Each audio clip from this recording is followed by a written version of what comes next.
Hey everybody, this is Mr. Hilferty. I'm coming to you from my household here, trying out this new technology that we were given on Friday, which actually allows me to record my computer screen and a video of myself so that I can kind of do commentary on whatever I want to show you. So, first time I'm using it, let's try it out, see how it goes. I'm going to show you a clip from a newsreel that would have been shown in probably the summer of 1940. You know, maybe you were going to see a movie, some movies that were popular back then were, I was looking this up before, Pinocchio, The Grapes of Wrath. These are movies that came out in 1940. So maybe you're going to see that movie, and instead of previews, they would show you a newsreel, kind of to tell you what's going on in the world or the country.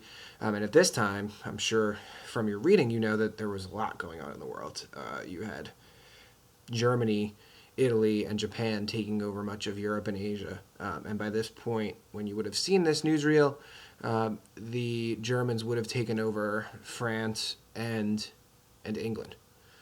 So what I want you to think about as you watch this is to kind of put yourself in the shoes of someone who may have been watching this from the United States in 1940.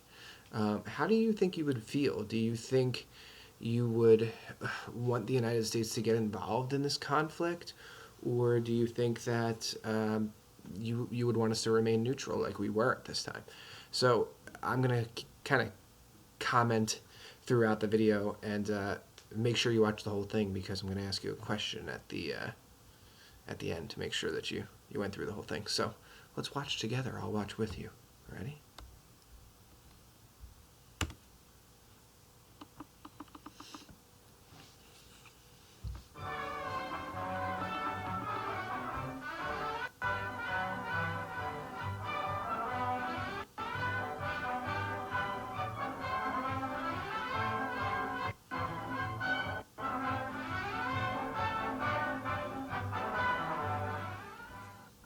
April 9th, Norway invaded.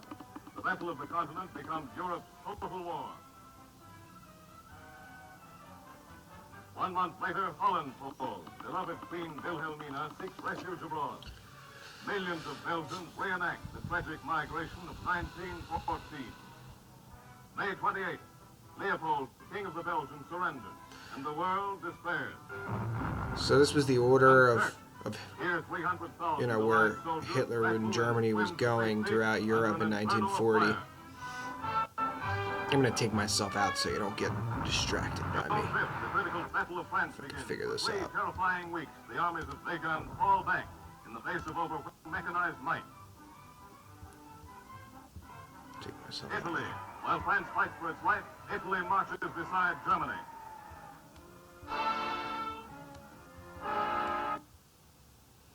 See if I can get myself out of here. I'll just stay. Okay. Still figuring this out. 6 weeks after Holland and Belgium were crushed, tragic history is enacted at Compiègne. So this is Hitler making his way into France. The image of General Foch watches as another conqueror arrives. He boards the same railroad car where Foch himself gave the armistice terms to the defeated Germany of 1918. Again, think about this. He's doing a lot of the same things going to the same places that he went to, or that Germany went to when they were defeated in World War I. 21st century, seeking terms instead of giving them, arrived to learn the fate of their republic. And now the French have to surrender to Germany instead of the other way around. Immorality when victor and vanquished meet. With terms stated, Adolf Hitler allows time for the French to telephone the Vichy government.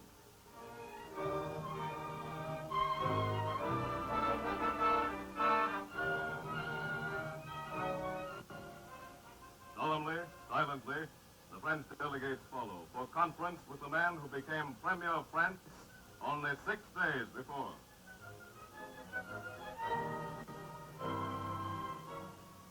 Henri Pétain, who must give the answer.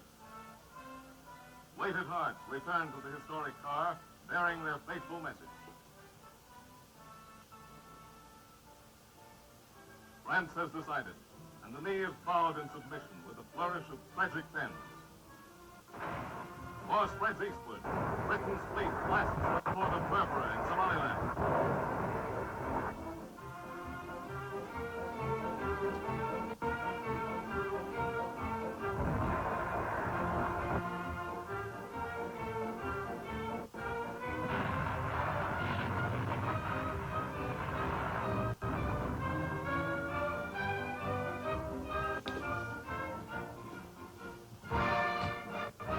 So now we move into England. Hitler and Germany tax England next. Alertness. Strength. Remember from your reading the relentless bombing by the German Air Force in the summer of 1940. The heroic RAF takes to the air. This is the Royal Air Force, Britain's Air Force, RAF. Another German plane meets its master. Convoyed merchantmen brave constant danger from the sky. Each ship becomes a target for the raiders' bomb. Each ship is set on getting supplies safely to Englishmen, to Welshmen, to Scots, to all ashore.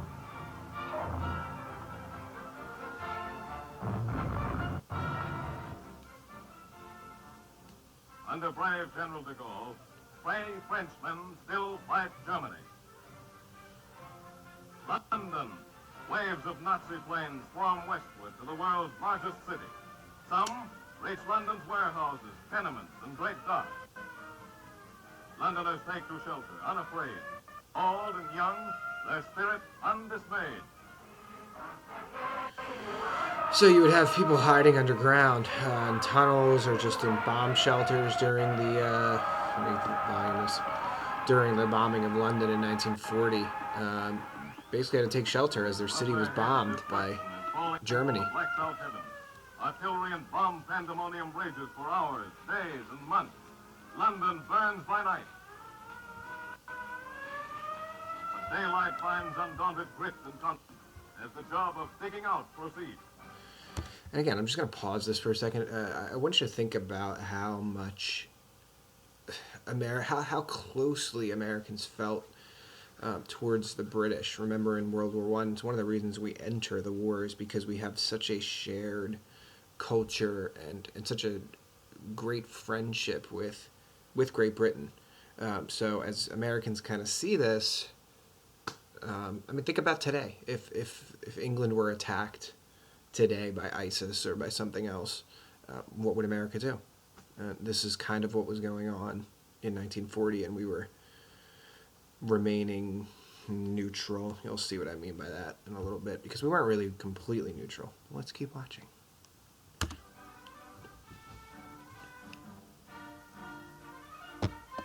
Even the dummies get attention.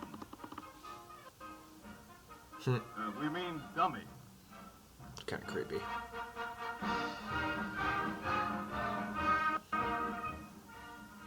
Buckingham Palace, symbol of empire, residence of Britain's monarchs, does not escape the Nazi reign of steel. King George and Queen Elizabeth examine a piece of the missile that demolished a part of their palace home. Still Queen today. No, that's the Queen's mom. That's right. That's the Queen of England today's where mom. royalty and commoner worship also suffered. A bomb pierces the roof. I think we get the idea. Altar, so I want you to look at the questions that I put on the outline and answer them. And just to make sure that you watch this whole video, I'm going to bring in the special guest, and you have to answer who it was. Okay, let me get it.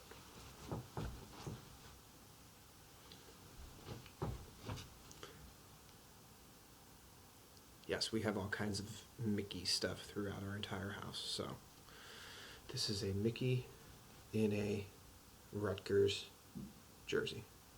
Best of both worlds. All right, I'm going to definitely be doing this in the future if this works, and let's see how it goes. So answer those questions, and I'll see you guys tomorrow. So now how do I turn this off? There